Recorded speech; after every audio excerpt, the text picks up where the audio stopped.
straight to Chicago. It's only getting for the hundreds in attendance and the thousands listening at home. Let's get ready to podcast. This is Luchasaurus, and that's Jungle Boy. And you need to check out All Elite Podcast. Welcome back, everyone, to another exciting edition of the All Elite Podcast. I am your host, All Elite Andy, and as always, I'm joined by my boy, Big Match AJ. AJ, how are things going? Things are going all right. It's been a crazy week. My cousin was over. We went to the mall, went to an arcade. I had to ride into the back of, or into a cabin of a pickup truck that came to tow our car whenever a tire blew out. And it was about 4 people in a very small cabin. It was insane, and we didn't die. That sounds very hectic. I honestly, this is the first time hearing of this, so I'm glad to hear that you're I'm doing going to tell you more later. But it's good to know that everything is all right and that you're doing fine. It's been a pretty interesting couple of days for me. I've had a lot go on that I'll get into more probably on Wednesday's podcast relating to everything that we've got going on. But it's some pretty exciting things, I guess, when things were looking a little disappointing. So that's cool. Other than that, just been doing a lot of work and now like planning as much as I can in a short amount of time. But let's just jump right into the AEW news for this week. This week's AEW Dynamite episode drew 789,000 viewers on TNT. This was way down from the previous week's 963,000. That was higher than your guess, though. Well, just by about 30,000, and that's disappointing, but good, I guess. I mean, in many cases, I didn't even want to get close to my guess of 750,000, but I guess at least we're above that. There's that positive aspect of things. But yeah, in Dynamite ranked number 6 on the cable's top 150, so there's that positive. But the big negative that I took away from this is that they're the prime demographic of 18 to 49. They got a .33 rating. In the first episode of Dynamite, we were at like a .74. We've at points been at 0.6 or 0.5, but nothing this low. And the disappointing factor that is, yes, they were up against the World Series, as we had talked about, but that, again, is skewed to a older demographic, I would have to say. Obviously, the younger demographic tuned into the World Series, and there was that aspect, but I think there might have just been something else, you know? And that was something just a little bit surprising to me. I thought it was going to be much more the older demo tuning out, while the younger demo is what stayed loyal. Now, this week is going to be very telling if we go back up. I really hope we go back up. I would have to assume we go back up, but after this week is when I think maybe not panic starts to set in, but like, okay, maybe it's not maybe our floor isn't 900 or a million like we were thinking. Yeah. I think it could be, though. And I think we could definitely get back to that million where that's more of the norm. It's been going up against a lot of sports lately, and it's been tough. And the World Series Game 7, there was a lot there. So I don't know. I don't really think that this is too indicative, but I do understand the cause for a little bit of worry. Yeah, and the fact of it being Game 7, the last game of the World Series, the deciding factor of who's going to be the winning team in the MLB and things like that. And they were obviously, I think, a couple of NBA games and things of that nature on. Yeah. So there was a lot to go up against, as you said. Still ranked number 6 in the cable's top 150, so nothing to be too disappointed about, but absolutely something that we knew we would have to keep our eye on going into this week, but now it essentially just confirms it for us. And again, I'm not worried, I'm not disappointed, but we really need a lot from this week, especially going into a very big pay-per-view, which I feel like, we'll get into it a little bit later, but I feel like it doesn't have as much hype as it should. For it being the first pay-per-view with weeks of TV to build to it, I feel like we've only got so many matches announced, and that's a little concerning. Yeah, I agree there. This next show really needs, for more reasons than one, this next show needs to deliver. It's your first go-home show, and that's really important. Yes, absolutely. I mean, and that's something that you and I, we made it a very important thing to talk about with being the Elite and Road 2 leading up to All Out and Double or Nothing, how those go-home shows were very important to us. This go-home show is very important to me, and for the first time, we have very little to talk about in terms of a match card or what's announced for the show, much like last week. And I feel like I get it because we're going into a pay-per-view, but I'm also a little nervous that we're getting away from the things that were originally being done by AEW that I felt helped them stand out. Yeah, I see what you mean. But talking about Dynamite, last week's Dynamite, and things that they did to stand out and be different, they featured Shanna, or Shauna, I'm not exactly sure how we pronounce it, up against Hikaru Shida. That was her debut match. Many people, including us, were unsure if she was going to be a permanent talent or if this was a one-off job shot. And Cody Rhodes seemed to confirm that for anybody who was wondering on social media this week, saying that she was had a full-time contract. Someone followed that up with that she had a 3-year deal. So interesting to note that a female that was pretty, she was serviceable in the ring. Nothing I could complain about. She did a good job. Yeah, she was good. And she's got a contract, so that's cool. Yeah. And I don't know. I liked her in the ring. I thought she did a good job. And that could be because she was up against Hikaru Shida, who we know is a really good wrestler. And so maybe there was leeway to be able to carry somebody.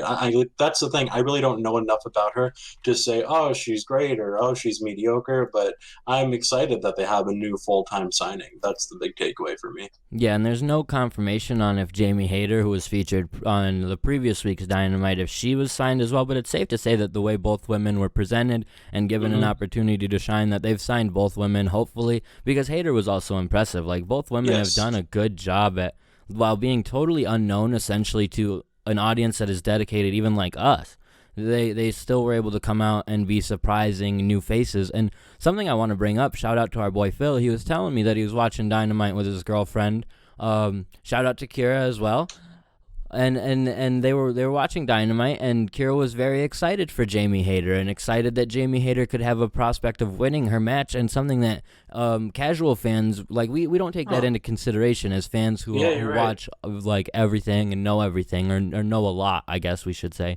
We seem to know that she was never going to win, but for a new fan like Kira, she was able to look at this and say, wow, I think she's going to win. I'm really interested in her, rooting for her, dedicated. Yeah. And so they are able to bring out new faces that are going to be totally new to us, I think, and showcase them, and people are going to be able to get behind them.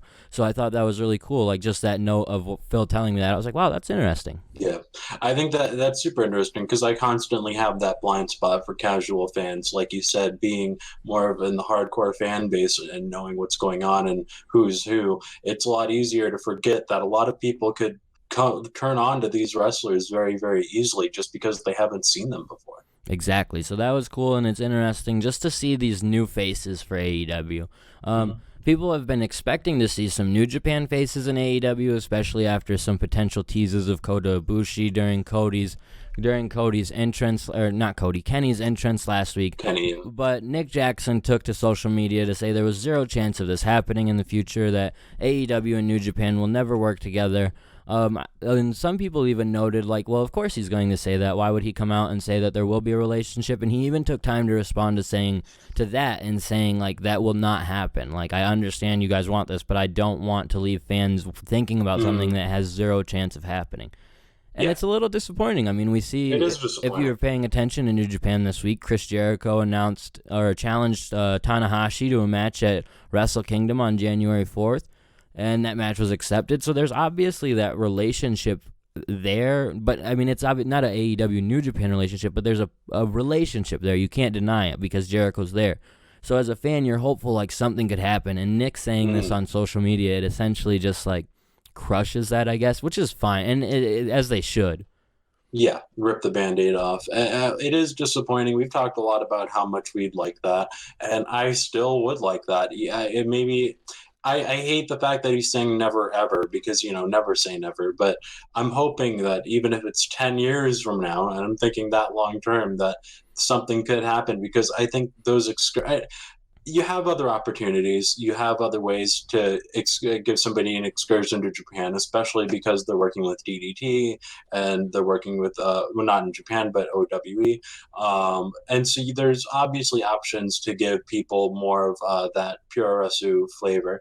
But it would have been so great just to have them working with New Japan. It would have been amazing. Yeah, and I think the one thing in my head that has me thinking, he's saying no, but maybe. And this is the tough part as wrestling fans, because we're going to speculate things like this. And I don't think no matter what they say about the New Japan relationship, as long as they have guys like Moxley and Jericho involved with New Japan, there will always be that feeling that it could happen. Sort of like the Punk thing until Punk debuts for WWE, or returns to WWE, I should say. There will always be that feeling that it could happen. Yeah. And the thing that I feel why it could happen is, him just mentioning it or referencing it now is a little interesting. New Japan is obviously going to be on their road to the biggest show of the year with Wrestle Kingdom right now. If they were going to do any type of cross promotion and involve Kenny in Wrestle Kingdom and maybe even do Kenny versus Kota, this would be the time that they would sort of have to start putting that seed into fans' heads. Now, I'm going to take Nick at his word and say there's zero chance, but it wouldn't come as a surprise to me if something major were to happen in the next 3 weeks, just because, again, with Jericho getting involved and still doing the Tanahashi thing, like, I'll always have that glimmer of hope, and I could be way off. Again, Nick saying it's never going to happen. It's probably never going to happen, but just the fact that they're responding to it now and Wrestle Kingdom's just to, 2 months away, there's just that glimmer of hope, I think. And then I think if we get past that, it'll be time for fans to realize it's definitely not going to happen if nothing happens at Wrestle Kingdom, because the thing that's crazy about it all is the option is always there for Kenny to do Wrestle Kingdom. At least that's how it's been presented within the news, is that it's there. But they haven't inquired, or there haven't been any plans of that. And if there were, we wouldn't know about it until it happened. So it's one of those things we'd have to wait and see. But just this mention, and on top of, Kenny's entrance, you know what I mean? The reference of come with us and this and that. It just very minorly makes me think something could happen. But I'm not holding my breath. Like you said, I wouldn't hold my breath, but I like that optimism, because when I see zero chance and never ever working, then I always think damn, he's really laying it in that it's not happening. But if there's even a glimmer of hope, and there is, like you said, then I'm gonna keep that alive, because I would love for that to happen still. Yeah, essentially, as long as that Jericho relationship is there, I'll always have that tiny feeling that, hey, you never know, because if they're willing to work with Jericho and they want to use Jericho, then they obviously want to continue using these guys. It's just a matter of what the deal is and what they plan on doing. So we'll have to wait and see. One thing that we have been going very hard on is Cody Rhodes and any AEW roster member referencing WWE or anything like this.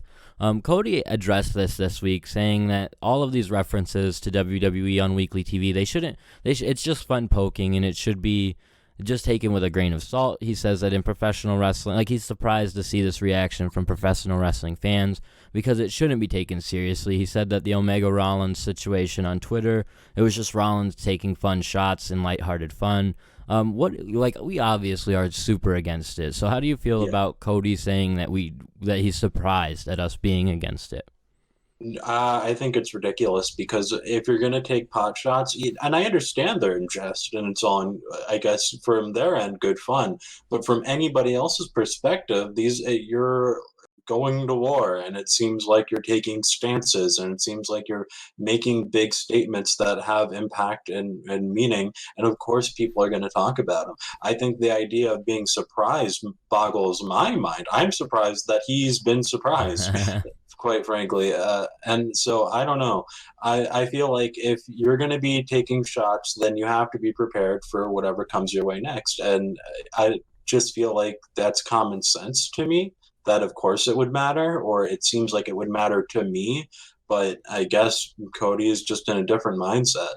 Yeah, I guess, and as fans who know the history of what happens in wrestling when all you do is take pot shots for no reason, it's kind of like, okay, I did, I don't know if you saw the whole interview, and I did sort of understand his side of it, saying that they're just trying to present something different, and he sees no real issue in stating that it's different, and like how we mentioned that the contract signing was way different last week, and there wasn't a fight that had to break out. He says in WWE, it's like the rules of what has to happen, and he's just saying in AEW the rules don't have to be that way.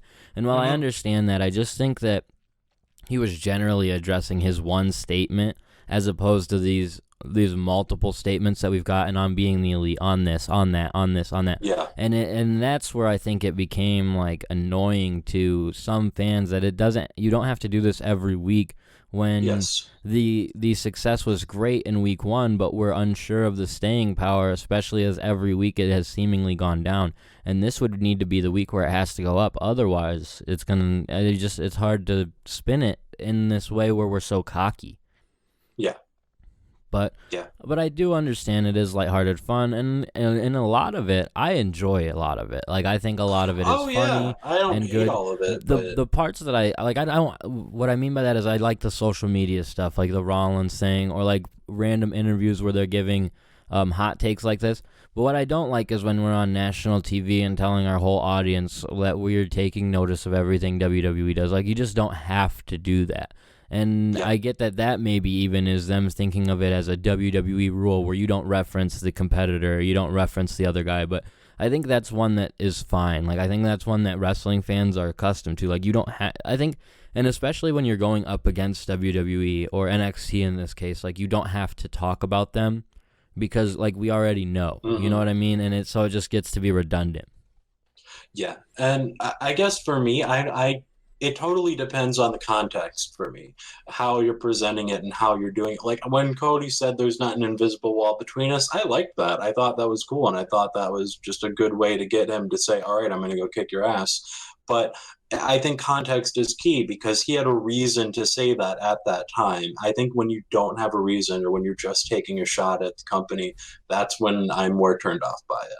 Yeah, and I think just like the fact that, like you said, context is key. It made sense in that circumstance, whereas let's go back to being the Elite where they were using the red filter for the whole intro, and it wasn't that it was like really bad or unfunny or funny even. It was just kind of there to me, and I was like, this, you don't have to do this. This is totally ridiculous. Like, you don't have to reference every stupid thing that WWE does because sometimes stupid stuff will happen with you guys and they're not going to mention it, and that's what's going to make them look like the superior product is they're not mentioning the things that don't really matter in the grand scheme of things, where you take every single opportunity that is presented to you to make those references, so that way the dirt sheets on the internet will say a little thing to get you some buzz, when in the grand scheme of things, you look like just the guys who always are poking shots at WWE. It worked for Zack Ryder because he was within the system. When you're outside of the system, it's a lot harder because you're not a part of it, so you always will look smaller than it. Granted, these guys with AEW, they do look bigger, like superstars. You're still going to look, especially to the casual fan, like smaller than WWE. So to make jokes like these, they don't really add up. But otherwise, I agree. I agree with especially the social media stuff and even the being the Elite stuff. I guess if you're taking my first instance of it, if it's not on TV, it's not that big of a deal. I guess it's just not that big of a deal, which I guess is where Cody's shock comes into play, is why do we care? Because every instance where it's been on TV, in context, it's made sense. Almost every instance that we've complained about has not been on TV, and we don't really have to watch those things, I guess was also something Cody was hinting towards. Yeah, that's true. And you were talking about Kenny Omega and DDT earlier. Kenny Omega and Rio appeared for DDT's Ultimate Party 2019. DDT is where Omega wrestled from 2008 to 2014 in Japan. He first started teaming with Rio in DDT, so this was a big, like a bit of a return home for these two. It was super surprising.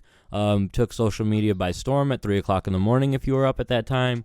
But exciting nonetheless, and it was cool. Omega and Rio both had their respective championships. Omega's AAA Mega Championship and Rio's Women's Championship, and they faced Antonio Honda and Miyu Yamashita.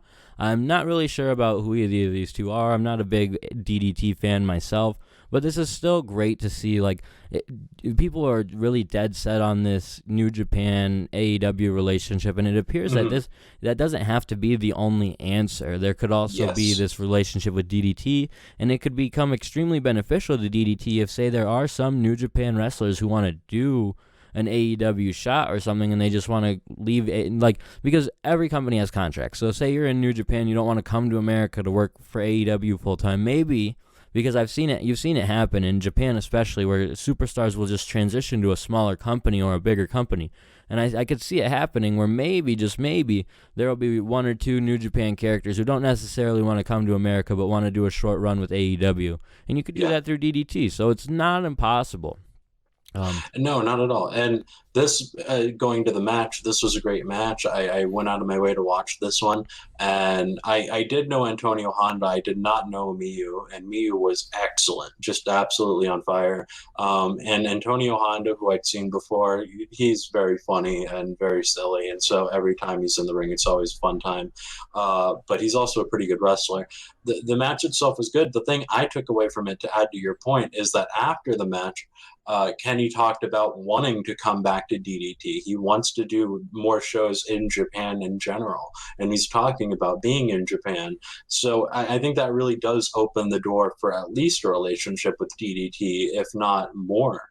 Yeah, and if anything, I would say that this essentially confirms that relationship, and that we'll see, if we see Omega more in DDT, it's going to prove my point even more so of them elevating DDT, because Omega was literally one of the top stars in DDT, so I'm sure a lot of people, especially if you're big fans of the Japan scene, you're rolling your eyes at the thought of anyone wanting to leave New Japan for DDT, but you never know if Omega could build up DDT just by himself, simply continuing to show up in these shows in Japan. Absolutely. There's that appeal of him being a superstar in America. He's been a superstar in Japan. This is a chance to see him in a smaller scale. Like, this is essentially like, obviously not the quality of wrestler, because John Cena's never going to have been the quality of wrestler Omega was, but this is like if John Cena just quit WWE and started working for Chikara. Like, yes, not everyone is going to tune into Chikara, but people are going to tune into Chikara. Like, there will be fans who go to that, and it's almost essentially the same comparison. It's not, I don't know how big DDT is in Japan. It might be bigger than Chikara is here. So yeah, you would assume that they at least have a foothold there where they can really make a name for them. And Kenny was already there, so it's not like they're just using mad money to bring some guy in. They're just bringing in a guy that they've already had a relationship with, so fans can now see him as a superstar. So it's even different than comparing John Cena. I don't even know who you would compare it to. It's like if Daniel Bryan or Punk went back to Ring of Honor, because they were already that's a good comparison. They were already like low name stars there, became big names, and suddenly came back. Like, for the Japanese fans and fans of DDT, this must be amazing. So really cool to see, and interesting to see them continue to build these relationships with other countries. I'm excited to see it. Yeah, me too, for sure. And then another interesting bit of news, AEW announced an anniversary edition of Dynamite. They also announced a homecoming edition. Did we mention the homecoming edition on our previous episode? We didn't mention the homecoming because I wanted to go to it, and hopefully I can. Okay, cool. So we mentioned the homecoming edition, but then a week later they have AEW's Dynamite edition, or anniversary edition. This is a little bit confusing to some people. I understand the concept that they're going for here. It's 1 year from the Jacksonville press conference. They should have more so called it the AEW anniversary, not the Dynamite anniversary, because obviously Dynamite just started in October, so it's a little weird. Did they announce where it's at? They did. I just did not write that part down. Go ahead and look that up while I talk about it, actually. All right. But it is interesting just to note that we're going to this anniversary episode straight off the homecoming episode. I just wonder why we're setting up these themed episodes back to back. Maybe it just happens to fall into place, but even if so, why didn't we do them on the same date? You know what I mean? We could have done the anniversary episode in Jacksonville, which then it would have been an anniversary homecoming. That's where they did the press conference. I was thinking, because this is going to be in Memphis, which is different. Yeah. Yeah, exactly. It's a little bit different. Obviously there's a fan base there, so it's interesting that they're still sort of staying in that same area still. You know, they've mentioned that it's a touring company, but they really haven't gotten much out to the West Coast, which is where a lot of people have wanted to see them go, and obviously something we'll probably see throughout 2020, but kind of surprising to not see it become we thought we were going over that way, and we sort of went back down and around, which is fine. Because obviously, Memphis is a wrestling area. There's everywhere that they've announced is a proven wrestling area. So they're going to sell decent tickets and things will be fine. And I wonder if that's why they've tried to coin it as an anniversary edition and the homecoming edition, if maybe the last few shows have been a little bit harder to sell. Yeah, and I'm thinking that's it, because going out west, as cool as it would be for a lot of people who haven't gotten to experience anything but WWE, that's great, but that doesn't mean they're proven wrestling towns. That doesn't mean that you're going to draw a house. You go to Memphis, you're going to draw a house. You go anywhere in Tennessee, you're going to draw a house. And in a lot of places in Florida and just of where they've been, the Northeast, you're going to draw a house. But it gets very scary, I think, for AEW specifically to start making those big moves, where I feel like they really need to dip their toes in the water first. Let's go to SoCal, and then let's see how... because that's where they'll really be able to ease... If they don't sell well in SoCal, it'll be a little bit scary, because that's where they should easily sell. Like, you're not gonna go to SoCal, do badly, and then go, let's go to Seattle. You're gonna back away. Yeah, but it is, like I said, it's just interesting the way that they're trying to theme these episodes, because this obviously, they didn't have to be an anniversary episode. They could have sort of just mentioned that at that point in time, but they're going out of their way 2.5 months in advance to talk about how this is the year anniversary of AEW being announced in the press conference form, which is cool because it does take you back to that time, and it reminds you that it was almost like, it feels like a long time ago, and it kind of was, but it kind of wasn't. Like 11 months ago isn't that long in the grand scheme of things, so how far we've come in a year is exciting to see. Yeah, no, it really is, and it's amazing that it's been a year, because time has been flying by with All Out. As far as how much fun I've been having, I think with this, it's been flying by. Especially once TV started, things really started to, like, it didn't feel like we were dragging at all. Everything felt very consistent and exciting, which is great. And I think I'm mostly just salty that they called it the anniversary edition, because it makes me feel less like they're going to do what I wanted them to do with the reset on the homecoming edition. But hey, you never know. So, anything could happen. Yeah, well, that would be awesome. But yeah, I think you're right about that. Yep, and then in one of the final AEW news notes, they announced Adam Page and Kenny Omega versus Sammy Guevara and Chris Jericho for this week's episode of Dynamite, promoted as the main event match on the show. So I seem to believe that this is either going to lead to an Omega and Moxley brawl or a Jericho and Rhodes brawl to close out the show. But in like a good main event, because of obviously we want Omega and Jericho featured in the main event in our go home show. But it leaves that question of, well, which feud are we going to close out the show with? You know what I mean? Yeah. No, it definitely does, because I really don't know what you would do here. I mean, I think you got to close it with this match just because it's Jericho and Omega on the same match. But it seems definitely odd, and it seems kind of... Oh, sorry, I got all mixed up.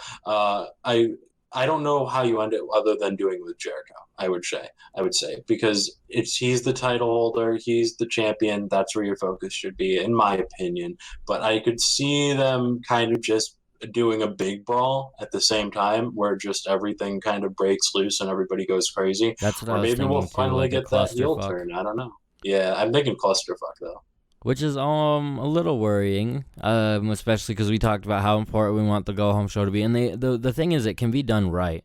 But I'm almost worried because we did it just a couple weeks ago where it worked out perfect, and we're almost going to I feel like, do the same thing where Omega gets pulled away fighting with Moxley, then the Inner Circle attack Adam Page gets saved by Cody, MJF, Young Bucks, etc. I think that could be essentially where we go once again, which was an exciting ending and would be a good ending going into the pay-per-view if we didn't just see it a couple weeks ago. So in that circumstance, it leaves itself to anything, essentially, which is good. You want anything to happen, but, you don't think they would turn him here, would you, Paige? No, I definitely don't think so. I don't think that, but you could see Pac attack Page. You could see Moxley attack Omega. Rhodes could get involved with Jericho. So many, that's where I'm worried about the clusterfuckness of it, where there could be any range of, I just hope all three don't happen. As long as all three doesn't happen, it'll be fine. But nonetheless, an interesting and a very good match. It should be super exciting. Good for Guevara, who continues to get showcased in either the opening match or the main event. It seems like, I'm almost positive those are the only two matches he's been in. Either he opens the show or closes it, which I think is a purposefully done thing. Yeah, and I think putting him with Jericho is just a really smart decision, because you really want him to get more experience as fast as you can, and that's a great way to do it. Yeah, and on the note of Jericho, just talking about the anniversary thing and everything, he was focused on the poster of that, so it's good to know that we'll see Jericho continue on down the stretch. We were almost talking about, will we see Cody beat Jericho at Full Gear? We feel like it really could happen with how things have gone the last couple of months and the build of things. So I was almost wondering if we might see Jericho go away for a little bit. It's good to see that he still seems to be on the road with AEW going through January. At least you would hope so. I know that he could, but he could leave things be for a little bit and go tour with Fozzy as he needs to. But it would just be a lot better for me, I think, if he sticks around, Yeah, I think so too. I'm hoping he's not going to bounce for a tour or whatever he may do, but it's Jericho, so I guess you never know. Yeah, and I'm sure there's people out there who would have like the Fozzy tour or have seen the upcoming Fozzy tour and would know more about that than we do. But I almost feel like there was something revolving around Full Gear with the Fozzy tour that had people talking very early on in AEW's tenure. But I'm excited to see that he was mentioned on the January show. They've done a good job at featuring people who have been promoted on their posters and the such. So that's good. Like, it's a good feeling for me. I just hope that, like, even if Cody does go over Jericho, I don't want to see Jericho go away. Like, they've done a good job at building things, but I feel like Jericho is a proven star for AEW. He's the one person, anytime I'm trying to talk to someone who knows absolutely nothing about AEW, Jericho's the one guy I know that I can talk about that people are like, oh, yeah, okay. Mm-hmm. Yeah, absolutely. He's integral, really, right now. And so I think in these early months, I should say, he should really be sticking around. Exactly. And then we also got note for for this week's Dynamite. Cody's going to be making a career announcement that he intended on making a couple weeks ago, but Jericho interrupted with the Inner Circle. I'm still not sure what this is. I hope it's not him, quote unquote, retiring to just be an executive. I have a hope that it's going to be him announcing that he'll be Cody Rhodes again instead of just Cody. But I that's totally unfounded. I don't even know if it's possible, but that's what I want. Breaking news from AJ Meltzer. His sources indicate that Cody will become Cody Rhodes on this week's episode of AEW. Wouldn't that be better? I don't know. I never liked just Cody. I would appreciate that. Just because it's better than anything that I could potentially think of leading up to this. Because him making a career announcement, I have no idea. I don't understand. I really don't want him to be like, if I lose, I'm retiring, or regardless, I'm retiring, or I'm going to become a full-time executive, or, you know, unless he's going to be like, I'm stepping down as vice president of AEW, and then it's just going to be the Young Bucks and Kenny or something. I don't know what else it could be, you know, because unless it's the total opposite. So hopefully it's something just good in general. Like, maybe he's going to be Stardust again. Like, I honestly, like, because it's the way it's been announced and promoted as Cody's career announcement, like. Yeah. I don't have a really strong idea. I'm hoping it's something simple, like, hey, I'm Cody Rhodes, and I'll do it for my father's name, and I'll win the title, blah blah blah. But because there's no way he'll step down as an EVP, or even on story step down as an EVP, because of how much it seems like he's been doing. And I feel like, if anything, like you said, it would be that he would go full-time as an EVP, which also sounds terrible, and I don't want that. Because he's gotten over so well and done such a good job that it feels like the absolute worst time to do something like this. I could totally see it being done in the future.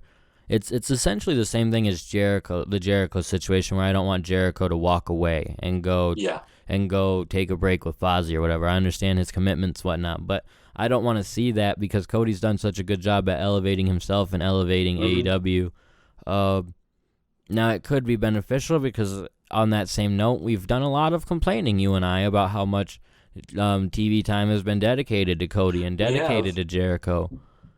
But you've dedicated all that time now, so you need to continue to follow through with it, essentially, is where I'm at. Like, if you were going to do something like this, you shouldn't have been building both of these guys up as the guys. You should have focused on Kenny, you know? Yeah. But who knows? We'll have to wait and see for this week's Dynamite. Also announced for this week's episode of Dynamite, we have Trent going up against Pac in what will be an interesting match, but Trent is even himself noted he's not much for a singles superstar, so this is interesting.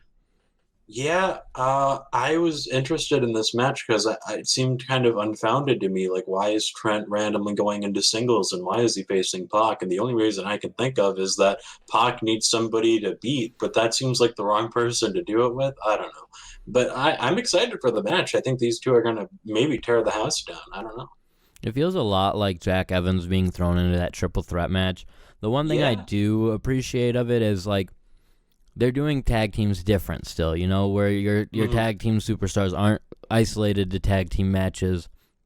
You're pulling them out, and you're also not just doing tag team matches with just tag team superstars.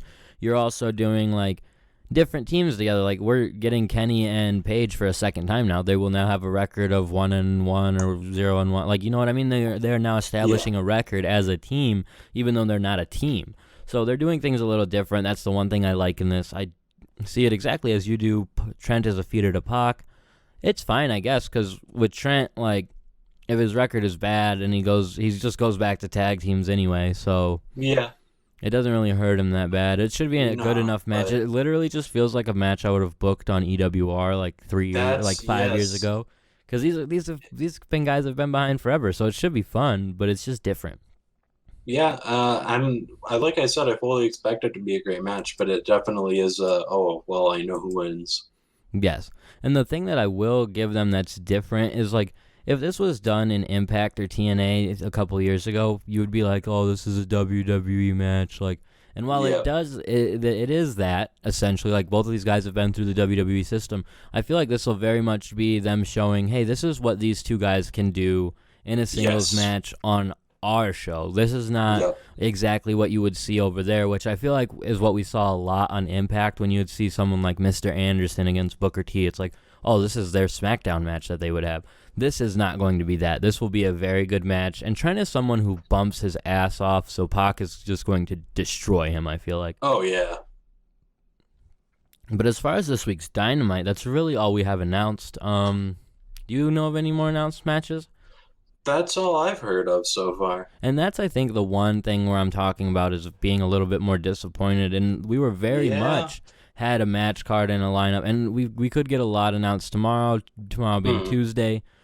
But still, I wish there was a little bit more announced for us up to this point. Hell, even this morning, I don't know that there was anything outside of Cody's career announcement announced last night. I don't think so, no. It's good that they're at least announcing some things, but I loved it when we were getting a full card before the show, and that's what we got. I'm hoping that we get more of that down the line. Yes. And let's go ahead and talk about our Being the Elite recap. Our boy AJ, as always, tuned into Being the Elite to give us the rundown. Well, we had the Halloween special, and there's only one segment I want to get into with that because everything else is just silly fun, and you should watch it if you enjoy it. But they had an animated segment called BTE Story, which was a Toy Story knockoff where Matt and Nick Jackson were playing with the toys, but the toys were the AEW roster. Kenny Omega was sticking up Dave Meltzer and the rest of the townsfolk for stars, and he got 5.5. Yeah, it was good. Then Sheriff Page came in to save the town riding on his horse, and he put over Luchasaurus over Kenny. And then it turns out it was all a dream. And Adam Page woke up and he said, "Me and Kenny feuding? Yeah, right."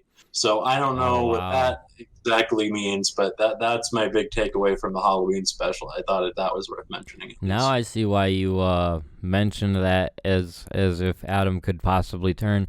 I think that they're just very much laying the seeds for that. Maybe in like 6 months or whatever, we're going to have an established like run with these two. I could even see them maybe getting a tag team title opportunity as friends, and then eventually like somehow separating. So who knows? Especially just based off of that little hint. Oh yeah, and they have the record for the tag team now, so that's another thing.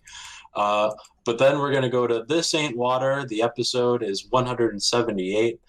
178 episodes. The Young Bucks start this off by throwing a bottle on the floor to see if Rick Knox will pick it up like before. They toss the bottle and Knox, he just steps on it and says, "I really don't care anymore." The Young Bucks turn to see Private Party.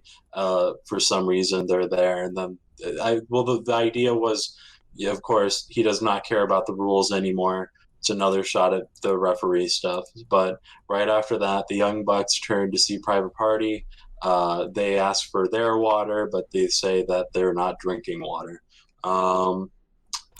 Dang, they're getting turned up. You see. Yep. So then right after that, we get Justin Roberts, and he's practicing announcing Michael Nakazawa, which is literally just Justin Roberts going Naka, Naka, Naka over again. So that's big important. We see fan cams of Adam Page's entrance, Adam Page winning, and the LAX attacking the Rock and Roll Express. Though I think we have a new name for LAX, if I'm not mistaken, and it's terrible. You should look that up if I'm not. Isn't it like Pride and Powerful or Pride and Powerful, Proud and Powerful? Yeah, it's something terrible. that they've talked about on social media, and we maybe mentioned in the past that they could potentially go with. I don't know if I don't love it. I'm with you. I don't like it. The best friends were dressed up as Rick and Morty. They had just won their match, and Trent complains that he told him weeks in advance he didn't want to be Morty, and he storms off. Chuck says he's more like Jerry, and then Jerry Lynn shows up dressed as Orange Cassidy, and Orange Cassidy and him stand right next to each other, which is great. Then we got more fan cam footage of Kenny Omega coming out dressed as Stans from Undertale, so just a little more of that. Then Daniels and Kaz are dressed up as Mia Wallace and Vincent Vega from Pulp Fiction. They recite a scene, they start dancing, and then Scorpio Sky comes in and stops them. They ask what his costume is, and he just says, "Damn," like Ron Simmons, and then the two just go back to dancing, which was pretty good. Peter Avalon is upset about being attacked by Jon Moxley. He's complaining to Leva Bates about his record. He's complaining about Leva Bates' record. And Leva says it's like golf. The lower the number, the better. And Peter Avalon likes that. He says she's got a good brain and that he likes her way of thinking. Right after that, we got more behind-the-scenes footage. We got Luchasaurus watching the Jurassic Express in what I'm guessing was a dark match, but he was rooting for him, which was cool to see that. Then we got the entrances for the Lucha Brothers and the SCU, and then we got fan cam footage of the match, and obviously SCU winning that match. And right after that, we have SCU go straight to the back with the titles, and they put the nameplates on it right away, which is cool to see that process, because you never really think about how they put those nameplates on or when they do it, but right there, right then and there, you got to see them putting Scorpio Sky on the title, which is cool. And then after the show, the Elite are out in the ring and they're throwing shirts to the fans. Then there's one big sign, and the sign's like a big target with a big circle in the middle. And so because they're throwing shirts, Nick Jackson says, "If I make this shot, we're going to have a pay-per-view here in Pittsburgh." So he goes and throws the shirt, and he misses. And then he throws the shirt again, and he misses, and the fans are booing him like crazy. Then he does it one more time. The guy moves up closer, and he throws the shirt in the middle of the sign, and he gets it, and then the fans erupt, and everybody's happy. And that was being the Elite this week. It was pretty short, I guess, because of the Halloween special. Yeah, that would make sense. Doesn't sound like a bad episode. Sounds pretty cool. A lot of the Halloween, they continue to lean into some of the Halloween stuff and talk about all that. Interesting to see the Peter Avalon thing. Not that I really care too much about the Librarians, but they are sticking to it, man. They will not let. They really are. They've dug their heels way too deep to turn back now. And as you noted, about Luchasaurus watching the Jurassic Express from the back, let's go ahead and we'll first talk about last week's episode of Dark, and then we'll run down the match card for tomorrow's episode of Dark, seeing as we didn't talk about Dark on our last episode. Last week's episode of Dark featured Dustin Rhodes and Sonny Kiss going up against Peter Avalon and QT Marshall. They picked up the win in 10 minutes. We also saw Emi Sakura defeating Penelope Ford, Sadie Gibbs, and Allie in about almost 12 minutes. Then in a Falls Count Anywhere match, we got Darby Allin defeating Jimmy Havoc and Jack Evans in about 13-15. So this was a good match. I thought the main event especially was good, but it took a while to get there, and that was the thing that was troubling to me as someone who's watching from like a media standpoint, I would say, because I understand how things work on YouTube and you have to be able to retain your audience, and the first few minutes is that match. I don't necessarily know how many people stayed tuned in or maybe just skipped to the last match or to the next match, and if they got to the next match, there were so many cuts in the women's match that's what I was going to say. Really frustrating. Biggest takeaway from the show is you could tell how badly they edited this match. Yeah, you could just see all the editing that they went through and the process for all that. So this wasn't the best episode of Dark, I guess I would say. I thought that the Dustin Rhodes and Sonny Kiss match was fine, but it just didn't really feature anyone that I cared too much about. When Dustin Rhodes is the most important person in the match for me, I'm a little bit concerned that it might not be. Well, yeah, because unless it's Dustin up against an up-and-comer, who I would almost rather see Dustin versus Sonny Kiss, because I understand what they're trying to do, but I would just rather see Dustin face Sonny Kiss. Sonny Kiss will never be my favorite wrestler anyway. I don't mind Sonny Kiss. I appreciate Sonny Kiss trying to break down barriers and do different things, but Sonny Kiss just isn't going to be my favorite wrestler. I just don't want to see that much of a man's ass when they're wrestling. That's literally... He's not your guy. He's not your guy, and that's okay. But otherwise, he's like an interesting character. I'm glad to see something different, but he's just not my guy. Emi Sakura looked good enough, and you can see that they're trying to push Emi as a strong force in the women's match. But as AJ said, this match just did not go over well. So many rough edits, so many tough moments in this match. It was tough to get through. And like I said, if you didn't get through it, then you didn't get to see the epic main event, which was a pretty solid match. Darby once again picking up the win, so good for Darby. Darby's someone Jack Evans. Yeah, and looking great. Jack Evans, he's been fantastic in AEW as a singles or a tag team competitor, so that's awesome to see. And then we'll just run down this week's Dark match card. We have Shawn Spears taking on Michael Nakazawa. We also have Big Swole and Mercedes Martinez back for AEW taking on Sadie Gibbs and Allie. Yeah, the women's match that we can get excited about. And then we also have in the main event the Jurassic Express taking on Jimmy Havoc and Joey Janela. An interesting tag team there. Feels a little bit forced. I don't necessarily know how much I love it. It's a cool match. So it would be like a really cool indie match. But I don't really love the pairing of Joey and Jimmy. Like I said, it feels forced. Yeah, I don't really feel like aside from them being hardcore guys, I really don't see any correlation. They don't have like a similar personality or gimmick or anything. But I don't know. It could still be good. I just hate the fact that I'm pretty sure Joey Janela is going to be fed to Jurassic Express, and whatever, it's fine. I'm not going to bitch too much about it, but the thing I'm most excited about is seeing Mercedes Martinez in AEW more. Yeah, I think the one thing that I would note about this episode is, like, all of these people essentially in every match I would rather see on Dynamite. I mean, that's which is good for Dark, because that's why you tune into Dark. It's much better than last week's episode where there was probably 2 people I would have rather seen on Dynamite. In that aspect, it's much better. But even Sean's, I would have rather seen maybe they will somehow continue it, but Shawn Spears versus Janela, that feud, if they're both on this show, I would have expected something more towards that. And the Jimmy and Joey thing just feels like, ugh, to me. I don't know why. It just feels like it feels wrong, a forced pairing. It doesn't make any sense. These guys staple each other and cut each other and stab each other and try to kill each other, but they don't. So why would they want to be friends? And I'm with you. If they end up losing to the Jurassic Express, that would be really disappointing. I love the Jurassic Express, but they're minus Luchasaurus. You don't really have a ton of credibility behind them, and they haven't tried to up until this point. So I'm with you where I'd rather see Joey be able to stack a win here. I think this is just a way to get that Marco Stunt Janela match that we wanted to see before, that they wanted to do before, and now because he is more established as Jungle Boy's partner, they're just putting somebody with Joey Janela. But it feels very weird that they're doing it that way. Yeah, nonetheless, it'll be a fun episode of Dark. I'm excited to tune into this one because even though I'm not a huge fan of Nakazawa, I know he's pretty decent in the ring, so him up against Spears should be fun. And I hate Shawn Spears so much that if Michael Nakazawa beats him, I won't even care. How dare you? And then Sadie Gibbs isn't the best. Allie, I mean, I wouldn't even say not the best. She just hasn't taken to me, or I haven't taken to her yet, I should say.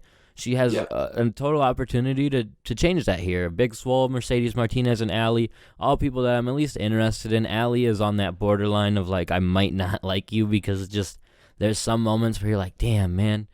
But otherwise, this is going to be a match where you're going to, just like last week, you're going to be able to tell who the weak links are, because it was very obvious that Emi Sakura was the absolute best wrestler in that 4-way, or the most experienced. That's where I'm almost nervous, is because these 2 women were probably the weaker points, and now they're as a team, and they are going up against 2 very established and good women on the independent scene, so it's exciting. Mercedes Martinez, as you said. Big Swole also, she's taken the internet scene at least by storm, very popular on Twitter and things like that, so I'm excited. I'm very excited for this women's tag team match because it's an opportunity for Gibbs and Allie to redeem themselves, and it won't be so clustery. I felt like the doing the 4-way, and they tried a lot to do things that worked in PWG but wouldn't work on TV, where we're doing 4-way spots because it's a 4-way match, so everyone is trying to do dude, you remember the match they started up trying to do one of those test of strengths with all 4 women? Yeah, that was so bad. That alone, if I'm a casual, I'm tuning out of that. I'm okay, I can watch something else on YouTube now. What's wrong with the 4 corners match? Because I really like 4 corners matches, and I think they make 4-ways like that so much more I don't know, grounded, and you can just follow it better, and nobody's confused in the ring, and nobody's doing spots when they're not supposed to do spots, and you have those quick random tags. I like Four Corners matches, and I wish some wrestling company anywhere would bring them back. Yeah, there must be some reason within wrestling, and I think there might even be a bigger part of the fan base who might not love that. I don't know how I love the idea. I mean, especially, I think the biggest concern is what you then do if you want to do like a triple threat, because Sure. it's a little bit weird, but otherwise I think you're right, because it would have helped, especially in a match like that fatal four-way from last week's episode of Dark. But this week's episode of Dark looks good, and I'm glad to see that, because Dark has almost taken a little bit of a slide the same way Dynamite has in the ratings. The views on Dark on YouTube have definitely started to decrease a little bit after that Omega match, which you could tell. I mean, you see the cards that they're giving people, so they should understand that, and they can either take corrective action, as they kind of did this week. They've definitely upped the card a little bit for the diehard fans, I think, but maybe not so for the casuals. There's still, I think, the biggest name on this would be Joey and the Jurassic Express. So yeah, I love Joey, but it's a tough sell. It is, and I don't expect the numbers to skyrocket for it, but it's still cool. I still like Dark, and I still like watching it, but like you said, it's just not gonna. It feels much more like a Dark show, like what I guess would be the intention of it, but initially it felt like they were trying to do something different from that, which is why I guess I'm more disappointed now. If I watched Page and Omega versus Guevara and Jericho, and then the next match right after that was the Jurassic Express versus Jimmy Havoc and Joey Janela, I would be like, well, I could just go to the parking lot and beat the traffic. Yeah. Well, I mean, I guess that's the difference, which will be like, because that's last week's card, and I think that's that's a point we should touch on. That mixed up. No, but it's a good point that we should touch on, because of the fact of, that's not this week's Dark. Obviously, this week's Dark will be different matches, but we're now getting an understanding as a fan that you don't have to stick around for Dark. You could maybe go home and, like you said, beat the traffic and watch Dark on YouTube on Tuesday, because what did they really give us for Dark? It's not that it's a bad card, but it's not a card that I have to stay for. Whereas I don't remember what the match on the first week was, but I know on the second week we got Kenny versus Joey. So that was enough to force me to have to tune in, and I know for a fact there was something on week one that I just can't remember off the top of my head that was one of those you have to tune in and you have to see it. I don't remember either, but you're right. So just the fact that it started out that way, and now you bringing that up just makes me think about it. Like, you don't have to stay if you're there. You could probably just leave. Mm-hmm. And now let's go ahead and jump to the Lucha Mask, something we haven't done in a couple weeks. I got a couple of topics here for us, so I'll go ahead and grab that, and we'll do that. Do the drum roll. Oh, yeah. Alrighty. And our first topic is the unsanctioned match being overdone. This is something we've talked about on this podcast a lot, is how we wanted the unsanctioned match to feel like it was like mythology, dark aura behind it. And now it's going to be done for the third time, which with all the same people essentially, but still feels like a lot. I'm going to say the unsanctioned match is not necessarily being overdone rather than being hyped up, but all these other matches where, okay, well, this one's a Falls Count Anywhere, and this one's a hardcore match. Like, you can have Jimmy Havoc and Joey Janela and Darby Allin kill each other, but that one's okay. Mm-hmm. That doesn't make any sense to me. That's where I get really confused. Because if that's not an unsanctioned match, why the hell shouldn't? Because it just makes Jon Moxley seem like he's right, and the corporate is coming down on him. Because it doesn't make any sense that this wouldn't go on the record when those three have more of a bigger track record of killing people in the ring. Yeah, and if we're so concerned about Moxley, I understand that he's only tried to kill Omega so far, but why are we sanctioning his other matches? Why is he only that big of a threat to Omega? And why are we sort of pinpointing him as being the reason when Omega's the one who comes out with barbed wire covered bats and brooms? So in that aspect, I agree. And I like the storytelling point of it, because it does a lot for that. Yeah. Like we mentioned last week, almost the Moxley versus the Machine angle does a lot for that and tells the story a lot. And I think even Tony Khan being like this weakling or smaller owner and still saying all this and being able to pull the strings behind Moxley's back, it's interesting, and it leaves the door of, they don't want Khan to be an on-screen character, but who knows what could happen in the future. And them just establishing this Moxley versus the Machine character, I think, is the best way to do it. And I think this was a good way to do it. Like I said, they established the unsanctioned match and have done a good job at rolling with it and utilizing it. Again, I'm going to say it the same way I said it before Dark. I don't want them to do it again after this for a long time because it can feel important if you don't. Yeah. If we run back to it now a fourth time, that's when I'm going to feel like it's overdone. Right now, I feel like it serves its purpose. It almost essentially storybook ends the story.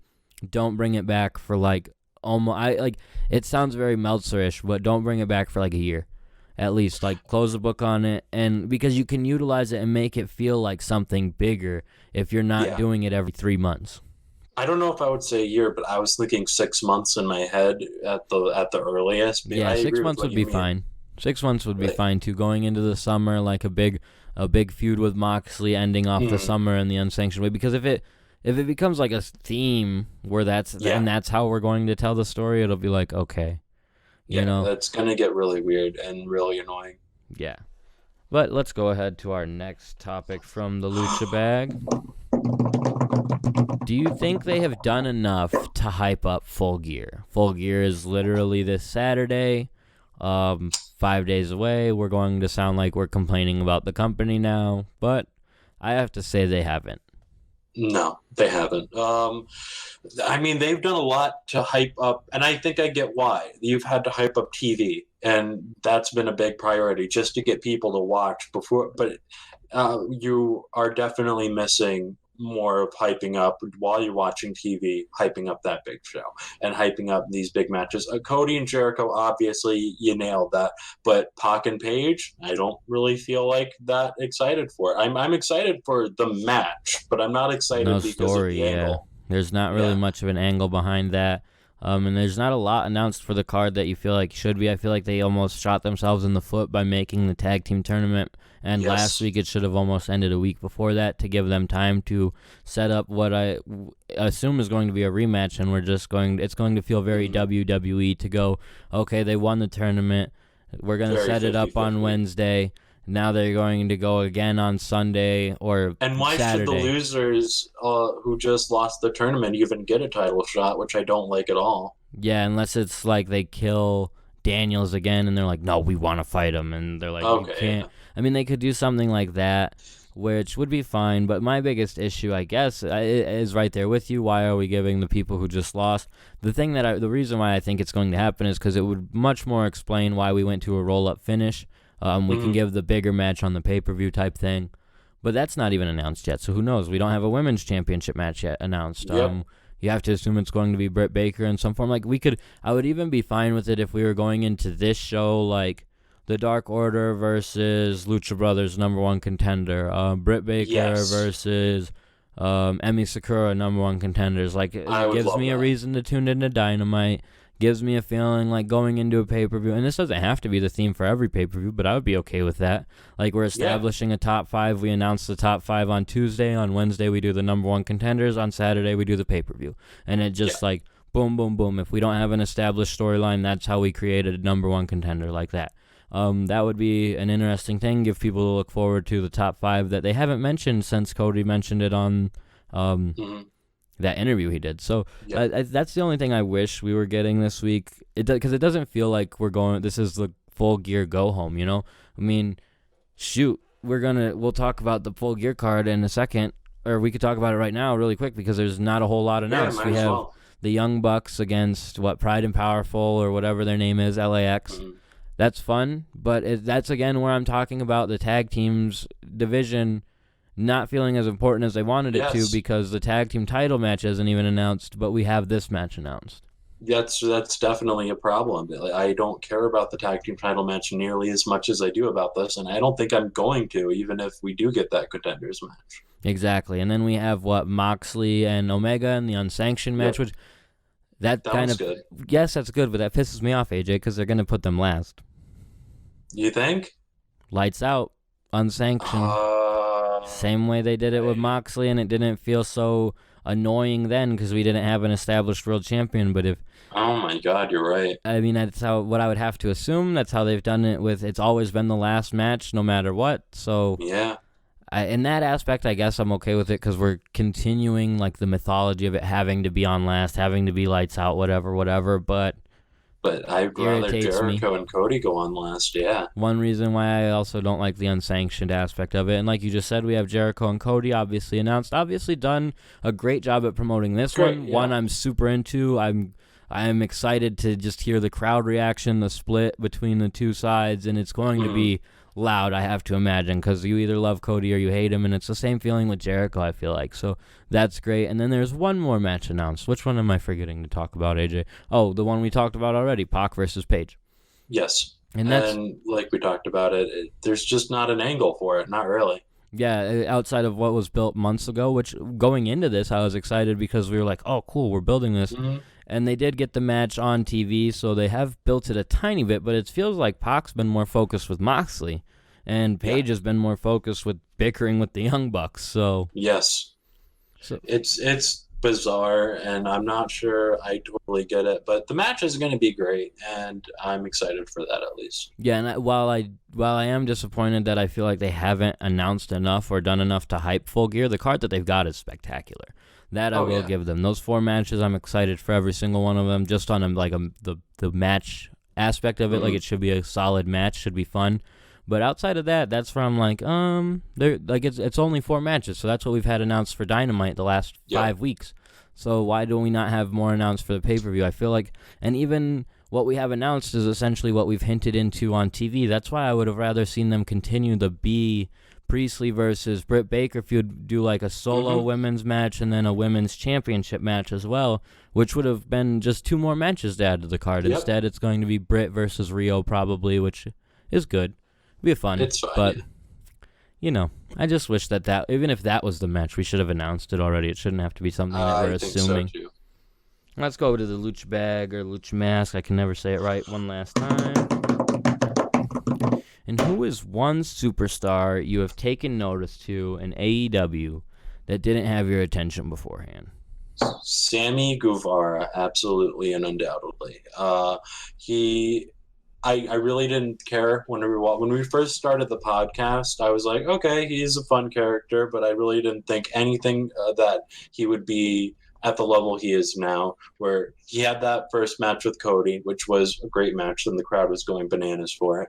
And since then, his heel turn has been so good, and everything he's done since he's been a proper heel has been amazing. And I think Sammy G has really taken me but completely by storm.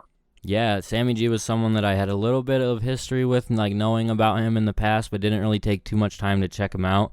But he's done a great job at being built throughout being the elite and things like that, leading up to his debut on AEW, them pushing him as this important factor, having to have him on the opening match of the opening show. So being deemed like a really important part of everything was great for him. So I definitely agree with you there. I'm going to go with, for the person, I'll go with one that I knew of before but didn't pay much attention to in the last 10 years. And one that I've never heard of. The one that I knew of, Jack Evans. You know, everybody's heard of him, but he's probably fallen off your radar over the last 5 to 10 years. But wow, has he taken AEW by storm. What an absolute, phenomenon of thing, because he's got to be, almost 40 now, if not older. He's getting up there. And he still does everything so crisp, and he's such a beautiful heel. I used to love him just as, a cool dude, but it didn't really connect with everyone in the audience, which made sense. Now he's just a dick. And it's great. And the way he does it, so awesome. He does it without a mic, essentially. You could just hear him all the time talking shit in a match, and it's well done.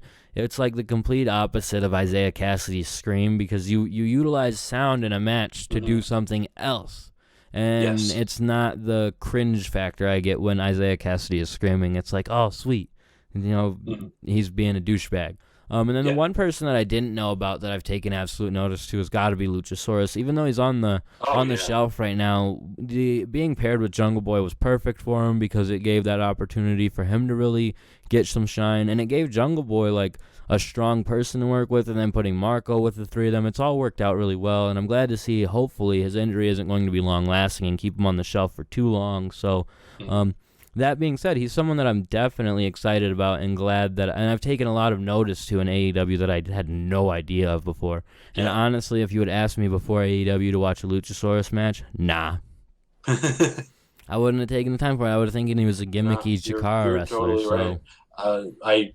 I kind of forgot about Luchasaurus, but you're totally right, because he's been so amazing, and he's such a big hoss, and those kicks just alone is enough to make me mark out for him. Yeah, and he's someone exciting that, like, I didn't know about him. He's been established to me. Like, I probably wouldn't have cared about him as a single star to begin with, but they've done a good job with him as a tag team now, that if they ever separate for any reason, I'll still be interested, at least for the first, to see what the storyline of it's going to be, because he's done a good job by himself. It wasn't just Jungle Boy. All three of them have shined in their own way and done a good job. It's like, it's obviously not like being pushed like the Shield, but it's the Shield factor of all three are shining in their own way, and you can see them all become stars down the line if they do the right things with them. Yep, absolutely. So that's great. That wraps up the Lucha Mask for this week. AJ, do you have anything else you want to talk about before we wrap everything up? No, that's all I got. Another exciting episode. We're running into Full Gear this Saturday. Exciting for AEW fans. I am curious, what do you think that the buy rate is going to be before we close things up? Oh, God. I need a comparison, because I don't remember what All Out did, or All In, I should say. You know what? I have no idea, and I'm thinking, this is what I'm going to say. I don't think it's going to be high, and I don't think it's going to pull in a lot of people, and I'm not too worried about the fact that that's probably going to be the case, because it's their first pay-per-view. They've been focusing a lot on TV, and I'm expecting the next big pay-per-view they do to really be the one where they're going to emphasize a lot more. This one kind of felt like, I don't want to say slapped together, but it felt like, well, we need a show to build up to. And so it feels like a pay-per-view for the wrong reasons, that a lot of that. So I don't expect it to be a huge show where there's a bunch of hype around it and it's going to be like All In or All Out or anything where Double or Nothing, where everybody's going, oh man, this is such a big show and we all have to go watch it. I'm expecting this to do less than all their other major ones. Yeah, I think what we'll be telling is if we see a ton of advertisements for Full Gear this week on television and things of that nature, for the big Cody versus Jericho match will be the big seller, I have to assume. And it is something that I have seen ads for leading up to things. So in that aspect, they have something to sell. They have a big fight feel to sell. So it could do right around the same number, or maybe even better with that weekly television audience being able to tune in and see things. So on that regard, I expect it could be a bump up, but I have to agree with you that if it goes down, I won't be too shocked, just because, like you said, this essentially feels like them, like maybe them not going out of their way to make a super card for this pay-per-view is them showing, like, some pay-per-views will not be, we'll have our big four, essentially, so to say. Yeah. Where we'll have some that are smaller, and then we'll have the important ones as well.